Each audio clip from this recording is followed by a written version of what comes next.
તે દિવસે હું ખેતરમાં જુવારની રખવાળી કરવા ગયો હતો. મારા હાથમાં ગોફણ હતી. તેમાં મેં એક પથ્થર નાખ્યો, ગોફણ ફેરવી અને ખેતરની દિશામાં ફેંકી દીધો. પણ ભૂલથી તે પથ્થર એક સુંદર યુવતીના માથે વાગ્યો. હું ગભરાઈને તરત ત્યાં દોડ્યો. જોયું તો તેના માથેથી લોહી વહેતું હતું. મેં ખિસ્સામાંથી મારો રૂમાલ કાઢ્યો અને તેના માથે બાંધી દીધો. તે મારી તરફ જોતી હતી. નમસ્કાર દોસ્તો, મારું નામ સુહાસ છે. હું એક ખેડૂતનો દીકરો છું. મારા માતા પિતા ખેતી કરે છે. અમારા ઘરમાં ફક્ત અમે 3 જણા છીએ, મમ્મી, પપ્પા અને હું. ગામમાં અમારી 5 એકર જમીન છે, જ્યાં અમે પાણીની અછતને કારણે ક્યારેક મકાઈ, ડુંગળી, જુવાર, બાજરી કે કઠોળ જેવી જુદી જુદી ખેતી કરીએ છીએ. જ્યારે હું શાળામાં ભણતો હતો ત્યારે મારે ક્યારેક ખેતીમાં મદદ કરવી પડતી. આ વાત તે સમયની છે જ્યારે હું ગ્રેજ્યુએશનના છેલ્લા વર્ષમાં હતો. તે વખતે એક એવી ઘટના બની જેણે મારું જીવન સંપૂર્ણ બદલી નાખ્યું. તે વર્ષે અમે ખેતરમાં જુવાર રોપી હતી. જ્યારે તેમાં સારા દાણા ભરાઈ ગયા અને લાણીનો સમય નજીક આવ્યો ત્યારે તે ખેતરમાં ઘણા પક્ષીઓ આવીને દાણા ચણવા લાગ્યા, જેનાથી ખૂબ નુકસાન થતું. મારા પપ્પા રોજ સવારે વહેલા ઉઠીને ગોફણ લઈને ખેતરની રખવાળી કરવા જતા. તે ગોફણમાં નાના પથરા નાખતા, ગોફણ ફેરવીને ખેતર તરફ ફેંકતા, જેથી ફટનો જોરદાર અવાજ થતો અને બધા પક્ષીઓ ડરીને ઉડી જતા. પણ તે દિવસોમાં પપ્પાની તબિયત ખરાબ થઈ ગઈ હતી, એટલે ખેતરની રખવાળીનું કામ મારે કરવું પડતું. તે દિવસે હું સવારે 6 વાગ્યે ગોફણ લઈને ખેતરમાં ગયો. ત્યાં જઈને મેં નાના નાના પથ્થર એકઠા કર્યા. એક પથ્થર ગોફણમાં નાખ્યો, ફેરવીને ખેતરની દિશામાં ફેંક્યો. ફટનો અવાજ થયો અને બધા પક્ષીઓ ઉડી ગયા. મને ગોફણ ચલાવવામાં ખૂબ મજા આવતી. મેં ફરી થોડા પથ્થર ઉપાડ્યા અને ખેતરની ચારે બાજુ ગોફણથી ફેંકવા લાગ્યો. પણ તેમાંથી એક પથ્થર ભૂલથી બાજુના ખેતરમાં જઈને વાગ્યો, જ્યાં કોઈ હાજર હતું. મને તરત ખ્યાલ આવ્યો કે પથ્થર કોઈને વાગ્યો છે. હું ગભરાઈને ત્યાં દોડ્યો અને જોયું તો અમારા પાડોશી ખેતરમાં મારી ઉંમરની એક સુંદર છોકરી હતી. હવે પથ્થર તેના માથે વાગ્યો હતો અને તેના કપાળેથી ખૂન વહેતું હતું. આ પળ મારા માટે ખૂબ ડરામણી હતી. હું તરત તેની પાસે ગયો. મને કંઈ સમજાતું નહોતું કે શું કરું. આ છોકરી ખૂબ સુંદર હતી. તેનો ચહેરો બહુ નાજુક અને નિર્દોષ હતો. હવે મારાથી મોટી ભૂલ થઈ ગઈ હતી. મને ગોફણ ચલાવતા તો આવડતું, પણ મેં આજુબાજુ કોઈ છે કે નહીં તે જોયું નહોતું, અને આ મારી સૌથી મોટી ભૂલ હતી. મેં તરત મારા ખિસ્સામાંથી રૂમાલ કાઢ્યો અને તેના કપાળે બાંધી દીધો, જેથી ખૂન રોકાય. ધીમે ધીમે ખૂન થંભી ગયું. હું વારંવાર તેની માફી માંગતો હતો. આ છોકરી અમારા પાડોશી ગામના એક ખેડૂતની દીકરી હતી. તે મારા પર ખૂબ ગુસ્સે હતી અને મને ખૂબ ઠપકો આપ્યો. પણ મેં તેને સમજાવ્યું, મને ખરેખર ખબર નહોતી કે તું બાજુના ખેતરમાં છે. મારાથી ભૂલ થઈ ગઈ. તે થોડીવાર ચૂપ રહી. તેના માથે ખૂબ દુખાવો હતો અને ચહેરો દર્દથી તંગ દેખાતો હતો. હું ખૂબ પરેશાન હતો. મેં તેનું નામ પૂછ્યું, પણ તેણે ન જણાવ્યું. કદાચ તે મારાથી ખૂબ નારાજ હતી. મારા મનમાં ડર હતો કે જો તેણે ઘરે જઈને મારું નામ કહી દીધું તો મારા ઘરવાળા નારાજ થશે અને તેના ઘરવાળા કદાચ મને મારશે. એટલે મેં તેને કહ્યું, ચાલ ચાલ હું તને હોસ્પિટલ લઈ જાઉં. પણ તે કંઈ બોલી નહીં. મેં તેનો હાથ પકડ્યો અને તે ધીમે ધીમે મારી સાથે ચાલવા લાગી. તે વખતે અમારી પાસે ન તો સાયકલ હતી ન બાઇક. અમે બંને 2 કિલોમીટર પગપાળા ચાલીને ગામના ડૉક્ટર પાસે પહોંચ્યા. ડૉક્ટરે તેની સારવાર કરી, ઇન્જેક્શન આપ્યું અને પટ્ટી બાંધી. પછી થોડી દવાઓ લખી આપી. પછી હું તેને પાછી ખેતરમાં લઈ આવ્યો અને કહ્યું, મારાથી ખૂબ મોટી ભૂલ થઈ ગઈ, મને માફ કરી દે, આવું ફરી નહીં થાય. તે કંઈ બોલી નહીં, બસ મારી તરફ જોતી રહી. તેની આંખોમાં શું ચાલતું હતું તે બિલકુલ સમજી શક્યો નહીં. આખો દિવસ મારું મન ખૂબ ભારે રહ્યું.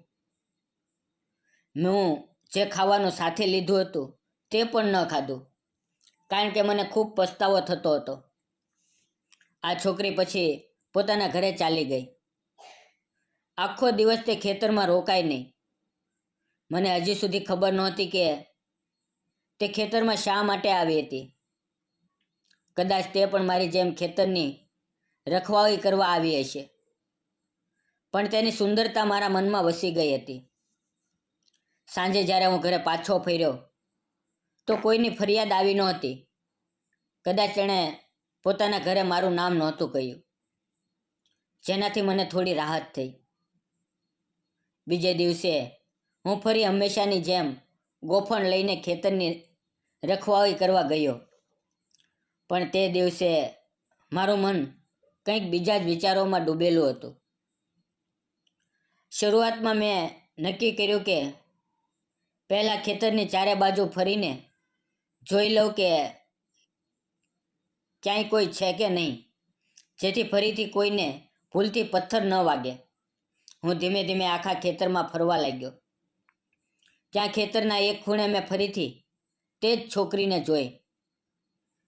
તે જ હતી જેના માથે ગઈકાલે પથ્થર વાગ્યો હતો. તેના હાથમાં પણ ગોફણ હતી. તેણે તેના પથ્થર નાખ્યો, ફેરવીને ખેતર તરફ ફેંક્યો. ફટનો જોરદાર અવાજ થયો અને બધા પક્ષીઓ ઉડી ગયા. મને તરત સમજાઈ ગયું કે તે પણ ખેતરની રખવાળી કરે છે, એટલે કે તે પણ કોઈ ખેડૂતની દીકરી હતી. આજે તે ખૂબ સુંદર લાગતી હતી. તેણે પંજાબી ડ્રેસ પહેર્યો હતો, ઓઢણી કમરે બાંધી હતી અને પૂરા ધ્યાનથી પોતાના ખેતરની રખવાળી કરતી હતી. તેના કપાળે ગઈકાલે ડૉક્ટરે બાંધેલી પટ્ટી હજી હતી. તેને જોઈને મને ખૂબ દુઃખ થયું. મનમાં દયા પણ આવી. સાચું કહું તો આજે હું તેના માટે ખાસ કેડબરી ચોકલેટ લઈ આવ્યો હતો. હું ધીમે ધીમે તેની પાસે ગયો. તેણે મારી તરફ જોયું, પણ કંઈ બોલી નહીં. મેં મારા ખિસ્સામાંથી કેડબરી કાઢી અને તેની સામે ધરી, પણ તેણે લેવાની ના પાડી. ત્યારે મેં હવેથી તેનો હાથ પકડ્યો, ચોકલેટ તેના હાથમાં મૂકી અને તેનો હાથ ધીમે ધીમે બંધ કરી દીધો. પછી હું ત્યાંથી થોડે દૂર જઈને મારા ખેતરની રખવાળી કરવા લાગ્યો. પછી અમે બંને નજીક નજીક ઊભા રહીને પક્ષીઓને ભગાડવા લાગ્યા. થોડી વાર પછી તે સુંદર છોકરીએ કેડબરી ખોલી, તેને 2 ટુકડામાં વહેંચી અને મારી પાસે આવી. તેણે એક ટુકડો મારી તરફ ધર્યો અને હસીને બોલી, લે. મેં અડધો ટુકડો લીધો અને તેણે બીજો ખાધો. પછી તે મારી તરફ જોઈને એક પ્યારી સ્મિત આપી, જે મારા દિલમાં ઉતરી ગઈ. મેં ધીમે રહીને પૂછ્યું, ખૂબ દુખે છે? સોરી, મને ખરેખર ખબર નહોતી કે તું પણ ખેતરની રખવાળી કરે છે. મારા પપ્પા બીમાર છે, એટલે મારે આવવું પડ્યું. તે બોલી, અરે રહેવા દે, કોઈ વાંધો નહીં. પછી હળવા સ્વરમાં બોલી, મારું નામ જાનવી છે. હું નજીકના ગામમાં રહું છું. મને ખેતરમાં આવવું, ફરવું, રખવાળી કરવી ખૂબ ગમે છે. એટલે હું રોજ સવારે આવું છું અને આખો દિવસ અહીંયા રહું છું. તેની વાતો સાંભળીને મને ખૂબ સારું લાગ્યું. તેના અવાજમાં એવી મીઠાશ હતી, જાણે કોઈ નરમ હવા કાનમાં અડે. તે બોલે તો એવું લાગે જાણે દરેક શબ્દમાં સંગીત વહેતું હોય. મેં કહ્યું, મારું નામ સુહાસ છે. હું પણ નજીકના ગામમાં રહું છું. અમારી પાસે 5 એકર જમીન છે. પપ્પાની તબિયત સારી નથી, એટલે ખેતરની રખવાળી હું કરું છું. હમણાં મારું ગ્રેજ્યુએશન છેલ્લું વર્ષ ચાલે છે.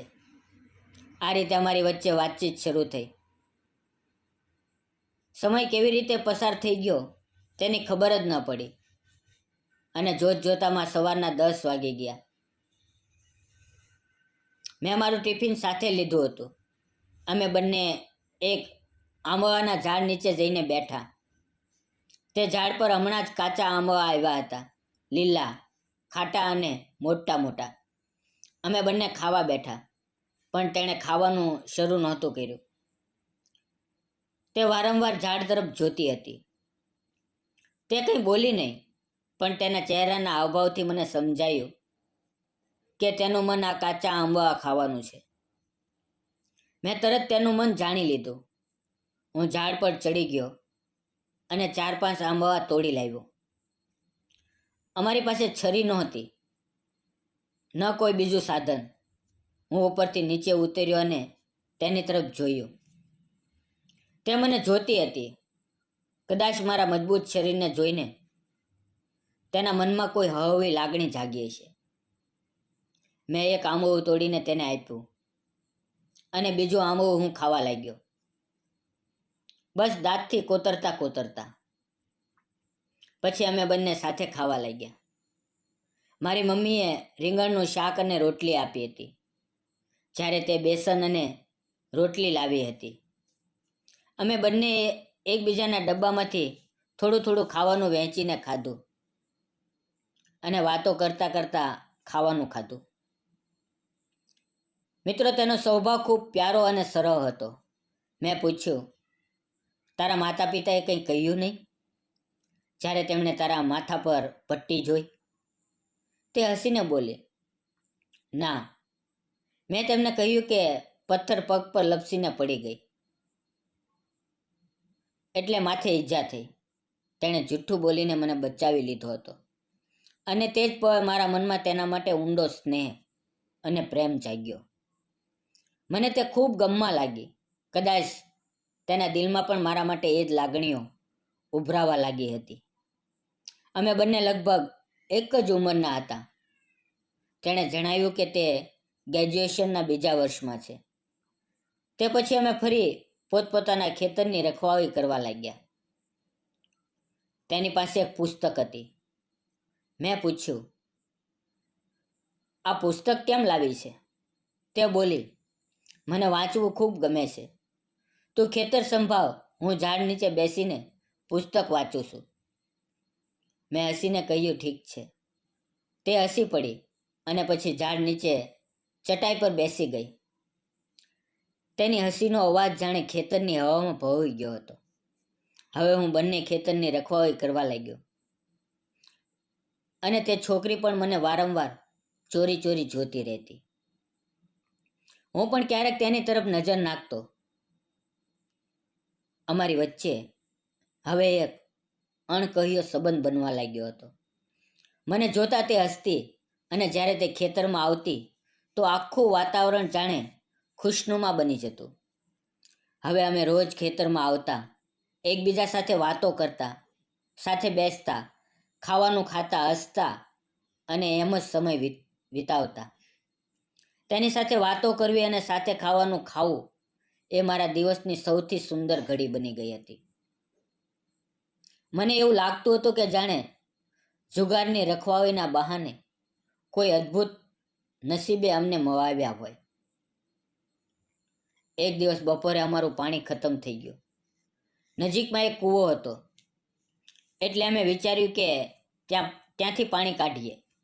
કૂવામાં ખૂબ પાણી હતું, એટલે કે તેમાં આરામથી તરી શકાય. મેં મજાકમાં કહ્યું, ચાલ થોડી વાર તરી લઈએ. તે હસીને બોલી, મને તરવું નથી આવડતું. પણ સૂરજની ગરમી ખૂબ હતી, એટલે તેણે કહ્યું, હું ફક્ત થોડું પાણીમાં ઉતરવા માંગુ છું, જેથી મને ઠંડક મળે. મેં પૂછ્યું, તને ખરેખર તરતા નથી આવડતું? તે બોલી, ના. ત્યારે મેં ખેતરમાં પડેલું એક સૂકું દૂધી જેવું મોટું ભોપવું ઉપાડ્યું, તેને દોરડાથી તેની કમરે બાંધ્યો અને તેનો હાથ પકડીને ધીમે ધીમે કૂવામાં લઈ ગયો. મને તરતા સારી રીતે આવડતું હતું, એટલે મેં તેને શીખવવાનું શરૂ કર્યું. શરૂઆતમાં તે ખૂબ ડરતી હતી, પણ મેં તેનો હાથ નહોતો છોડ્યો અને ધીમે ધીમે તેને આત્મવિશ્વાસ આપ્યો. થોડી જ વારમાં તેણે ડર છોડી દીધો અને પાણીમાં હસતા હસતા તરવા લાગી. તેની આંખોમાં ખુશી હતી, જાણે તેને કોઈ એવો સાથી મળ્યો હોય જે તેની કાળજી લે છે. હવે આ રોજનો ક્રમ બની ગયો. ખેતરની રખવાળી, વાતચીત, હસી મજાક અને તરવું. પણ હવે જુવારની લણવાનો સમય આવી ગયો હતો, એટલે હું રોજ ખેતરમાં નહોતો આવી શકતો. અમારી વચ્ચે હવે એક ઊંડો સંબંધ બની ગયો હતો, આકર્ષણ અને અપનાપણું. છેલ્લો દિવસ હતો જ્યારે અમે બંને ખેતરમાં સાથે હતા. સવારે 6 થી 7 વાગ્યે અમે મળ્યા. પક્ષીઓ ભગાવ્યા, વાતો કરી. કાલથી ખેતરમાં આવવાનો ક્રમ બંધ થવાનો હતો, કારણ કે જુવારની લણણી થવાની હતી. તે ખૂબ ઉદાસ હતી. તેના ચહેરા પર સ્પષ્ટ દેખાતું હતું કે તે મારાથી અલગ થવાના વિચારથી દુઃખી છે. તેણે કહ્યું, સુહાસ, હવે તારા વગર કંઈ સારું નહીં લાગે. મને તારી ટેવ પડી ગઈ છે. મેં હસીને કહ્યું, મને પણ તારી ટેવ પડી ગઈ છે, કદાચ તારાથી પણ વધુ. અમે બંનેએ એકબીજાનો હાથ પકડ્યો. ઝાડ પર આંબવા પાકી ગયા હતા, એટલે હું પણ ઝાડ પર ચડ્યો અને થોડા આંબવા તોડી લાવ્યો. તેને આપ્યા. આંબવા ખૂબ મીઠા અને રસદાર હતા. અમે સાથે આંબવા ખાધા અને પછી તે ઝાડ નીચે બેઠા. અમે બંનેએ એકબીજાને ગાઢ આલિંગન આપ્યું. તે આલિંગનમાં એ પ્રેમ હતો જે અમે ક્યારેય બીજા કોઈ માટે અનુભવ્યો નહોતો. સાચો, નિષ્કલંક અને આત્મીય.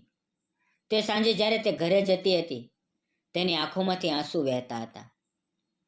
મેં કહ્યું, ફિકર ન કર, આપણે ફરી જરૂર મળશું અને કોઈક રસ્તો નીકળશે. તે પછી લણણી શરૂ થઈ. જુવાર કાપીને વેચી દેવાય. ઘણી વખત હું ખેતરે ગયો તે ન મળી, પણ એક દિવસ તે મળી. હવે અમારો સંબંધ ખૂબ ગાઢ થઈ ગયો હતો. આ હવે સાચા પ્રેમમાં બદલાઈ ગયો હતો. એ દિવસે અમે આંબાના ઝાડ નીચે બેઠા હતા, હસતા, વાતો કરતા. અચાનક જાનવીના પિતાજી ખેતરમાં આવી ગયા. તેમણે અમને ખૂબ નજીક બેઠેલા જોયા અને તેનો ગુસ્સો આસમાને પહોંચી ગયો. તે અમારી પાસે આવ્યા અને જોર જોરથી ઠપકો આપવા લાગ્યા. પછી તેણે જાનવીનો હાથ પકડ્યો અને તેને ઘરે લઈ ગયા. જતા જતા તેમણે મારું નામ પૂછી લીધું. બીજા દિવસે તેઓ અમારા ઘરે આવી પહોંચ્યા. ખરેખર તો મારા પપ્પા અને જાનવીના પિતાજી જૂના મિત્રો હતા. તેમણે સીધું કહ્યું, મેં મારી દીકરી અને તમારા દીકરાને ખેતરમાં સાથે જોયા છે. હવે તમે જ કહો, આનું શું કરવું? મારા પપ્પા થોડી વાર ચૂપ રહ્યા, પછી હસીને બોલ્યા, આપણે બંને જૂના મિત્રો છીએ. જો આપણી આ દોસ્તી હવે એક સાચા સંબંધમાં બદલાય તો તેમાં શું ખોટું છે? તેમની વાત સાંભળીને જાનવીના પિતાજી પણ શાંત થઈ ગયા. તેણે માથું હલાવ્યું અને બોલ્યા, ઠીક છે. અને મિત્રો, પછી થોડા જ દિવસોમાં અમારા લગ્નની વાત નક્કી થઈ ગઈ અને અમારા લગ્ન થઈ ગયા. આજે અમે બંને સાથે છીએ, ખૂબ ખુશ છીએ. દરરોજ સવારે અમે ખેતરમાં જઈએ છીએ, સાથે કામ કરીએ છીએ અને તે જૂની યાદોને તાજી કરીએ છીએ. જ્યારે તે દિવસો યાદ આવે છે ત્યારે બધું એટલું સરળ અને નિર્દોષ હતું. હવે અમારો સંસાર પ્રેમ અને ખુશીઓથી ભરેલો છે. દોસ્તો, આ વાર્તાનો સંદેશ એ છે કે જો ભૂલ થઈ જાય તો માફી માંગો, અને જેને તમારી લીધે દુઃખ થયું હોય તેની જવાબદારી લ્યો. કોઈની સાચા દિલથી કાળજી રાખવી એ જ દોસ્તીને મજબૂત બનાવે છે, અને એ જ દોસ્તી ધીમે ધીમે પ્રેમમાં બદલાઈને જીવનને સુંદર બનાવે છે. જો તમને આ વાર્તા ગમી હોય તો અમારી ચેનલને લાઇક, શેર અને સબસ્ક્રાઈબ જરૂર કરજો. ફરી મળશું આવતીકાલે. ત્યાં સુધી આવજો. અને જતાં જતાં એક નાની એવી કોમેન્ટ કરવાનું ભૂલશો નહીં. અને મિત્રો, આપને જણાવી દઉં કે આ વાર્તા ફક્ત કાલ્પનિક હતી, અને આ વાર્તા મનોરંજન અને શૈક્ષણિક ઉદ્દેશથી બનાવવામાં આવેલી છે. તેમાં આવેલા કોઈ પણ નામ, પાત્ર કે ઘટના કોઈ પણ વ્યક્તિ સાથે સંબંધ નથી. અને જો આવું બન્યું હોય તો તે માત્ર એક સંયોગ છે. તેને અન્યથા ન જોશો. અને જતાં જતાં મિત્રો, તમારું ધ્યાન રાખો, ખુશ રહો. ધન્યવાદ મિત્રો.